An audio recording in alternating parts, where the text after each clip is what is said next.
선제별린고 49번째 시간입니다. 오늘 스가랴 5장을 통하여 종말의 대연에 대해서 바벨계와 촛대교에 대해서 변론해 보도록 하겠습니다. 본장 4장과 같이 순금대 재단의 7명의 완전 역사와 심판의 타렌트의 진리로 교회가 완전 역사를 일으키는 동시에 이 땅에 저주가 내리는 재앙이라는 것을 가르쳐 주셨는데요. 축복과 저주의 촛대교와 바벨계와 나눠지는 것을 말씀을 드렸는데요. 이 말씀도 정확히 말씀대로 2012년 12월 달과 2013년 1월 달에 이 말씀이 응해진 사실이 있습니다. 그래서 이 말씀대로 새로운 재단과 새로운 교회와 새로운 종의 역사가 시작됐다는 것을 말씀을 드릴 수가 있는데요. 그래서 이것은 스가랴 1장부터 6장까지는 모든 성경의 말씀에 응해서 그것이 21세기의 새로운 종들의 전점의 역사를 일일이 준비되는 것이 과정이다. 이렇게 볼 수 있습니다. 그래서 재단은 순금대 재단이고 교회는 촛대교회이고 이제는 종은 순회종이다. 이렇게 이제 1장부터 6장까지 말씀에 응하고 이루어가고 있는 사실이다. 이렇게 말씀을 드릴 수가 있습니다. 그래서 전성전반이 들어갈 때가 임박한 때다 이렇게 볼 수 있는데요. 1절에서 4절입니다. 내가 다시 눈을 든즉 날아가는 두루마리가 보이더라. 그가 내게 묻되 네가 무엇을 보느냐 하기로 내가 대답하되 날아가는 두루마리를 보나이다. 그 장이 20규빗이요 광이 10규빗이니이다. 그가 내게 이르되 이는 온 지면에 누를 행하는 저주라.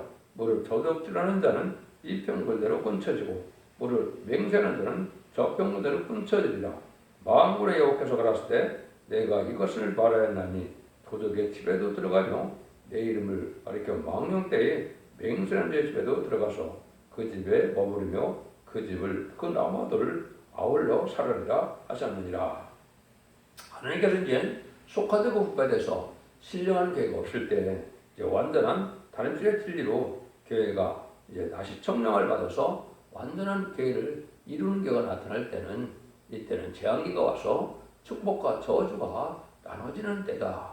이 말씀하는데요. 여기서도 성경대로 재앙이 이제 임하는 때가 올 것을 말씀했는데요. 그걸 가리켜서 장이 10규빗이요 광이 10규빗인 저주의 두 마리가 도덕의 집과 여호와 이름을 망령 때에 맹세하는 집에 들어가서 그 집을 절멸시킨다는 것이다. 이렇게 말씀하는 겁니다.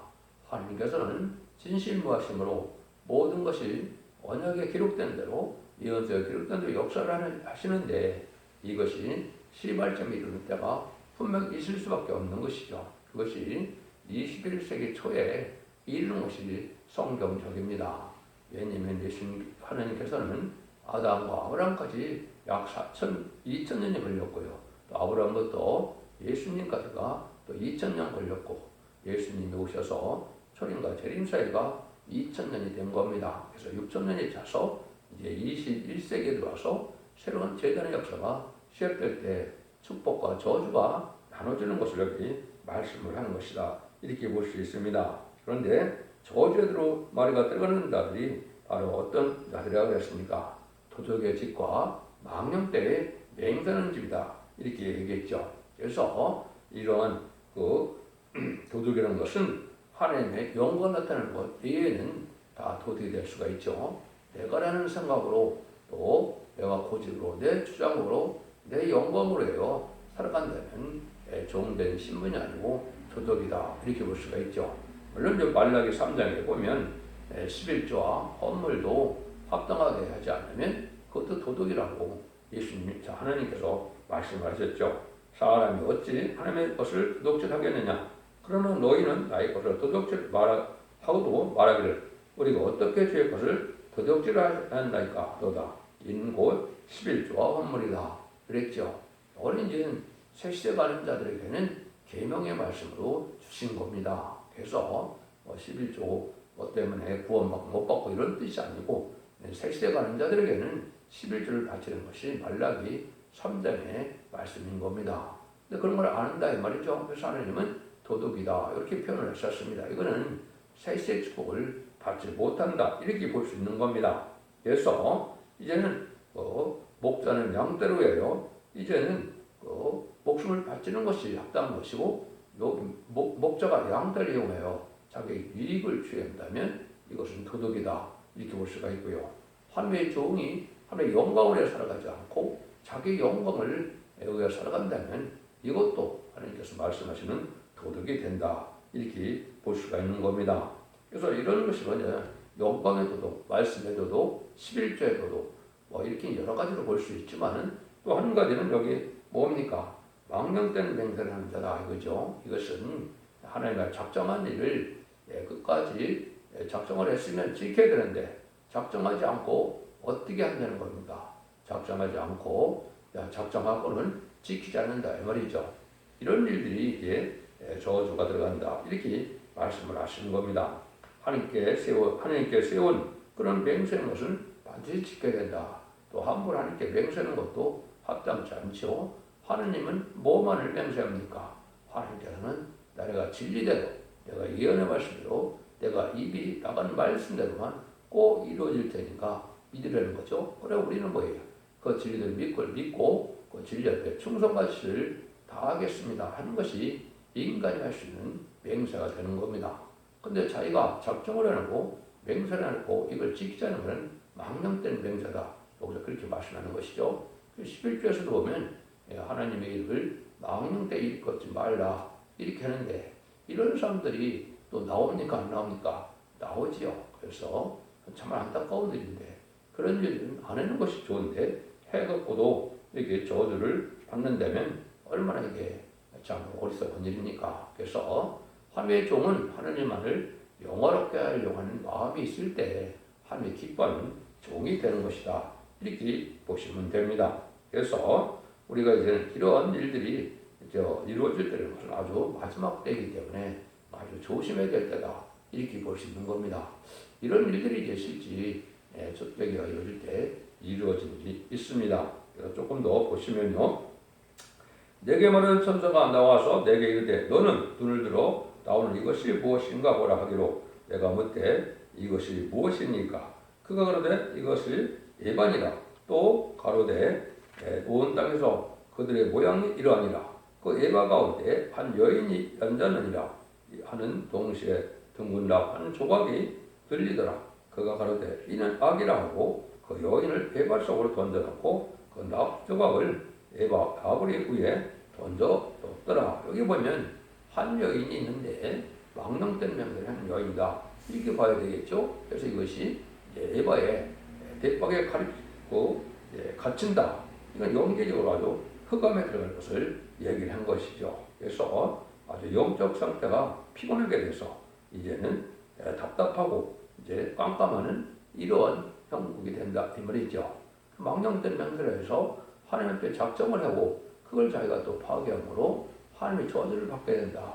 이런 일들이 이제 실제 2012년 12월에 있었던 겁니다. 그래서 이 여자가 이제 뭐가 됩니까? 바벨개가 된다. 이렇게 말했죠. 그래서 하나님의 말씀은 그 각성을 받아서 내가 깨닫아서 회개해서 부족을 하는 것이 이 하나님의 근과 자비를 받는 방법이지 자기의 생각과 욕심으로 영심으로 작정을 하고 또 자기가 또 자기 생각이 바뀌어서 쉽게 처리하는 것은 합당치 않다 이 말입니다. 하나님을 향해서 하신 일은 하나님 말씀대로 다 믿고 축복을 받을 만한 신앙을 갖는 것이 중요한 것이죠. 그래서 여기 참 이게 중요한 내용들이다 이렇게 보죠. 그럼 이제 어떻게 됩니까? 이제 망령된 맹세한 여인이 나오면 여기는 또 여인이 또 나오죠. 9절에서 11절입니다. 내가 또 눈을 들어본즉 두 여인이 나왔는데 하계 날개 같은 날개가 있고 그 날개에 바람이 있더라. 그들이 그 에바를 천지 사이로 들었기로 내가 말하는 천사에게 묻되 그들이 에바를 어디로 옮겨가나이까 하며 내가 이르되 그들이 신할 땅으로 가서 그의 집을 지으려 함이니라. 준공되면 그가 제처소에 머물게 되리라 하더라. 이와 반대로 이제는 아까는 이제 에바에 갇힌 여인이지만 여기는 하계 날개를 가지고 하늘을 나는 여인이 나오죠. 이거는 반대로 이제 권수의 셈으로 흑암에 잠긴 교회가 아니고 영계가 아주 명랑하고 상쾌하고 아주 높아지는 영계다 이거죠. 그것도 두 여인이라 그랬죠. 이것이 또 말씀대로 이제 시작이 되어서 어떻게 됩니까? 계시록 12장 1절에 보면 해를 입은 여자가 나오죠. 그게 바로 이제 첫대교회 성도고 첫대교회 때 첫대교회에서 어떻게 됩니까? 그때부터 해산의 수고를 많이 해서 정찰 철정으로 다스릴 마음을 다스릴 남자아이를 낳는다 그랬죠. 이것이 이제 세계 사명자가 나오는 방법이다 이 말입니다. 그래서 이제는 애굽의 이스라엘 백성을 구원하기 위해서 모세가 태어나서 나일강에 보내지는 역사가 한인의 구원 역사가 시작된 것이다 이렇게 볼 수가 있죠. 그래서 40년 그 궁정 생활에서 또 40년 광야들에서 이제 시련과 많은 연단을 받다가 40년 동안 쓰임받아서 이스라엘 백성들을 출애굽시켜서 홍해를 건너서 이제는 그 광야 생활을 하기까지의 인도한 것이 모세의 역사지요. 그런 거는 마찬가지로 역사도 이제 새로운 역사가 진행될 것을 얘기한 것이고 새로운 사명자가 나타날 것을 얘기한 것이다. 이렇게 볼 수가 있는 겁니다. 그래서 계시록 11장 4절에 보면 두 감람나무 두 촛대라는 말씀이 나오죠. 그것이 이제 두 감람나무는 스가랴 4장 할 때 제가 말씀을 드렸죠. 동서양의 대표로서 감람나무라는 것은 이제 왕권 받은 종으로서 금기름을 7명을 성령의 역사로 할 수 있는 종의 자격을 가진 종들이다. 이렇게 말씀을 드렸죠. 그다음에 또 촛대라는 것은 이제 어둠을 뚫고 나가는 아주 재림들을 용접할 수 있는 이러한 등불을 준비하는 교회다. 이렇게 볼 수 있는 것이죠. 거기서 시작되는 시점을 여기 이제 스가랴 4장과 5장에서 말씀을 한 겁니다. 이 말씀이 시작될 때 제가 1장에서도 정한 날이 있어서 예언된 날이 있어서 그 복음이 전도되는 때가 2002년 11월 24일이라 이렇게 얘기를 했죠. 그런데 또 그 종들이 나오는 것이 다음 스가랴 6장에서 이제는 순회 종이 나오는 날이 또 있고 거기서 다시 시작되는 날이 또 따로 있습니다. 그 일들이 이제 성경에 예언된 일인데 그 일들이 이루어졌다 이 말입니다. 그래서 이제 다음 시간에 말씀을 드리겠지만 2001년 9월달에 응답이 하늘에서 내려오고 2000년 11월 24일 라일에 그 일들이 시작돼서 첫대교의 역사가 시작되는 시발점이 되었다. 그래서 정한 때 이렇게 교회를 세우고 또 교회를 세울 때 이렇게 세 사람이 등장을 했는데 그 세 사람이 하는 일대로 말씀이 응해서 이루어졌다. 저는 그렇게 간증을 드릴 수가 있습니다. 그래서 이것이 하나님의 역사가 진행되는 방법이고 예언된 대로 응해지는 방법이다. 성경 말씀은 응하는 자밖에 알 수 없기 때문에 다른 사람들은 알 수가 없죠.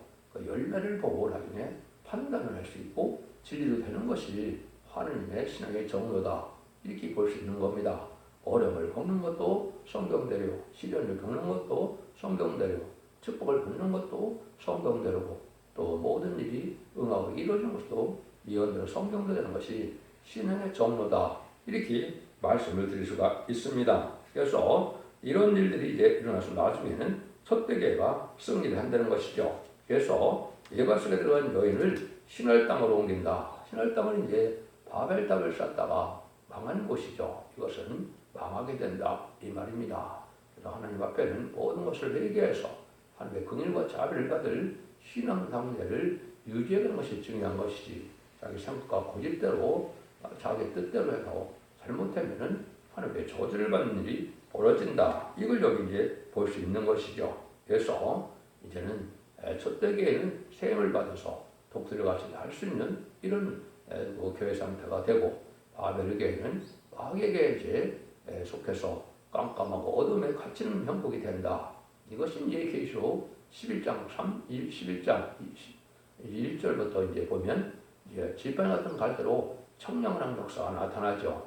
전 세계적으로는 전산단말에 들어가면 이게 첫대교와 바벨교로 나눠질 수밖에 없는 겁니다. 완전히 변론의 진리의 말씀을 듣고 순종하면 첫대교의 성도와 첫대교의 사자가 되고 또 거기에 순종치 않으면 환란에 빠지고 바벨교로 돼서 마귀에게 피해를 당할 수밖에 없는 것이 인간 종말의 역사다. 이것은 인간적인 어떤 이론이나 생각이 아니고 성경 말씀이 그대로 응하고 이루어져가는 과정에 예언 성취 과정에 나올 수밖에 없는 일이다. 이걸 제가 말씀드리고 싶은 겁니다. 사람이 생각한 대로 해서 하나님의 뜻이 바뀌는 것이 아니고 사람이 수련에 대해서 하나님의 말씀이 바뀌는 건 아니죠. 사람은 하나님의 말씀에 순종 여부만 따지는 것이지 순종할 수 있는 것만 하는 것만 사람의 할 일이지 인간이 말씀을 가감하는 것은 인간의 권한이 아니죠. 그래서 하나님께서 모든 말씀이 이루어질 때 그 진리대로 되는 것을 기쁘게 여기는 자가 시온의 무리가 되고 그 말씀에 응하는 때 그걸 대적하는 자들이 이제는 마귀의 무리가 돼서 결국은 멸령의 무리가 된다. 그래서 선산자면은 부득불 알고가 측정이가 갈라지는데 이것은 촛대계와 바벨계로 나눠진다. 이렇게 말씀을 드릴 수 있는 겁니다. 그래서 가장 복된 계는 촛대계이고 가장 가련하고도 불행스러운 것은 바로 속화되고 분배돼서 이렇게 바벨계에 된다 이 말이죠. 그래서 이것을 가를 수 있는 것도 오직 하나님의 말씀밖에 없죠. 그걸 지반등 갈대, 청량줄, 다림질이라고 하는 겁니다. 하나님께서 인정한 이혼적 기술의 변론을 할 수 있는 종의 말씀의 기준에 따라서 그 성경 본문입니다. 성경 본문대로 알과 특정이가 갈려지는 것이고 그 변론도 성경 본문을 밝히는 것이지 인간의 생각과 뜻을 밝히는 것이 아님을 분명히 말씀드립니다. 그래서 성경 말씀대로 모든 것이 응하고 이루어지는 것입니다. 그래서 촛대기가 나올 때는 이렇게 저주에 들어가니까 이제 피할 수 없는 재앙에 들어가게 되고 이것이 참으로 비극이 된 것이죠. 그래서 이것은 앞으로 1300년 만에 역사 동안에 이루어져서 여기에 바벨계는 이제 후 3년 만에 빠짐으로 그걸 환란에 빠진다고 하는 겁니다. 그런 기록 13장대로 666패를 받게 되는 시기가 오는 것이죠. 666패를 받게 되면 이제 심판의 대상자 10명의 대상자가 돼서 대적장 때 계룡을 갖다가 아마겟돈 전쟁 때 전멸을 당하는 것이 심판의 방법인 겁니다. 그래 이 세상을 재창조되고 이제는 에덴문이 회복돼서 천년 신화 평화왕국으로 그것이 새하늘과 새 땅으로 이제 이어이 되어 있죠. 그것이 이제 이사 65장과 66장의 새하늘과 새 땅이 된 것이죠. 그것이 바로 예수님께서 많은 영화를 하실 천년왕국의 안식시대 축복을 말씀하신 것이고 그것이 아담과 하와가 뱀의 게임을 받아서 창세기 300년을 졌기 때문에 에덴문을 쫓겨났는데 에덴 동굴을 다시 회복돼서 세대의 축복이 나타나는 것이 바로 천년왕국이다. 이렇게 볼 수 있는 겁니다. 이것이 하나님의 때가 참 흉노리고 사랑의 완성이 되는 것이고 천지를 창조하는 목적이고 또 교회를 하나님께서 세우신 목적이 되는 것이죠.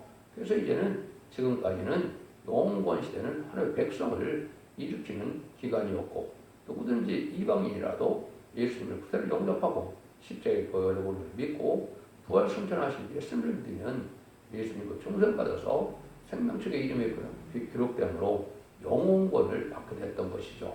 근데 재림의 때가 되니까 영혼권의 구원을 받아야 되니까 원죄와 자본들을 해결받고 또 이제는 죽지 않고 별성천하고 죽지 않고 새시대의 백성이 되는 축복을 받게 되는 것이 바로 인간 종말의 말세봄의 비밀이다.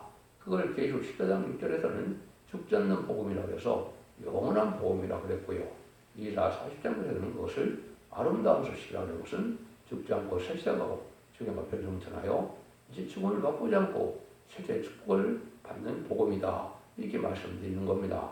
그 말씀이 이루어진 것이 교회를 통해서 제단을 통해서 이루어지는데 제단은 성문대 제단이다. 이것은 4장에도 제가 말씀을 드렸죠. 교회는 끝을 맺는 교회가 촛대교회다. 그래서 계시록 1장 12절 13절에도 보면 만행왕으로 오신 주님이 어딜 다니십니까? 7 금촛대 사이를 다닌다고 했죠. 그래서 성문대 제단의 촛대교회를 뜻한 것이죠. 그것이 바로 죄를 영접하게 할 제단을 뜻한 것이고 그 일들이 구체적으로 이루어지는 것이 바로 스가랴 성경이고 스가랴 1장부터 6장까지가 응하는 것이 신앙의 정로가 된다. 이렇게 말씀을 드릴 수 있는 겁니다. 그 말씀 여기서 구체로 응해서 이런 일이 이루어지는 것을 볼 수 있는 것이죠. 그래서 이제는 제한이라는 남은 자가 되려면 촛대교회를 통하여만 된장을 묵시적으로 보여준 것이다. 이렇게 볼 수 있는 겁니다. 그래서 앞으로는 부득불 전산념의 임박한 이때 촛대교회가 바벨론 안에서 알고와 죽전을 가를 기간이 전산념만인데 이것이 바로 다른 진리로 마지막 사랑의 표현에 교부하는 것이고 22장 17절에서 19절에 보면 성령과 하신 말씀을 전할 때 가감하면 재앙을 받고 이 거룩한 성에 참여함을 받지 못한다 그랬죠. 그 진리를 순종한다면 끝까지 해서 세계의 축복과 영원 무궁세계에 이제는 예루살렘 성에 들어갈 수 있는 축복을 누리게 된다는 것이 하나님 모든 말씀의 결론이다. 이렇게 말씀드릴 수 있습니다. 처음 듣는 분들은 이게 이해하기도 어려운 것이지만 진리 앞에 순종하고자 진리를 순종하고자 하면 이 말씀을 깨닫게 하는 것은 이제 성령의 도우심으로 말씀을 깨닫게 해서 그것이 이제 진리의 영인 보혜사 성령으로 믿어지게 하시고 깨닫게 하시고 고쳐지게 하시고 의롭게 하셔서 하나님의 인도를 받음으로 알고 되는 것이 택한 자의 갈 길이다. 이렇게 말씀을 드릴 수가 있죠. 그래서 이 말씀 여러분이 잘 분별하셔서 이제는 축복받는 계획의 삶이 되므로 자손 만대의 축복을 이루는 복된 종들과 성도님들이 다 되시기를 예수님으로 간절히 축원드립니다. 아멘.